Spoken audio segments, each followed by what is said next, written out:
The foundation of Christianity began in Rome.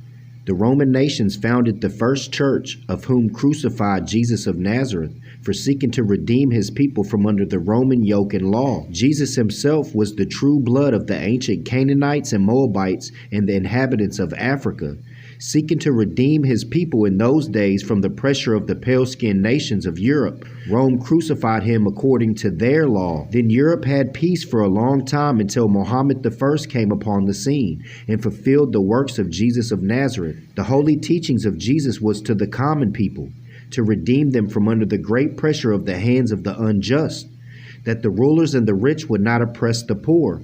Also the lion and the lamb may lay down together, and neither would be harmed when morning came. These teachings were not accepted by the rulers, neither by the rich, because they loved the principles of the 10 Commandments. Through the 10 Commandments, the rulers and the rich live, while the poor suffer and die. The lamb is the poor people. The lion is the rulers and the rich.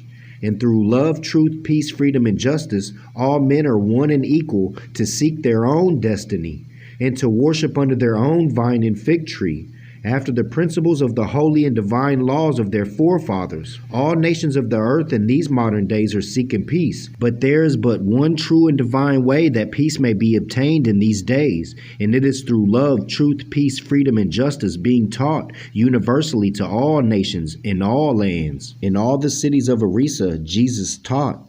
At Katak, by the riverside, he taught, and thousands of people followed him. One day a car of Jagannath was hauled along by scores of frenzied men, and Jesus said, "Behold, a form without a spirit passes by, a body with no soul, a temple with no altar fires." This car is Krishna, is an empty thing, for Krishna is not there. The car is but an idol of a people drunk on wine of carnal things. Allah lives not in the noise of tongues. There is no way to him from any idol shrine.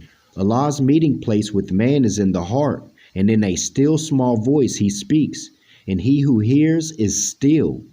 And all the people said, "Teach us to know the Holy One who speaks within the heart, Allah of the still small voice." And Jesus said, "The holy breath cannot be seen with mortal eyes, nor can men see the spirit of the Holy One.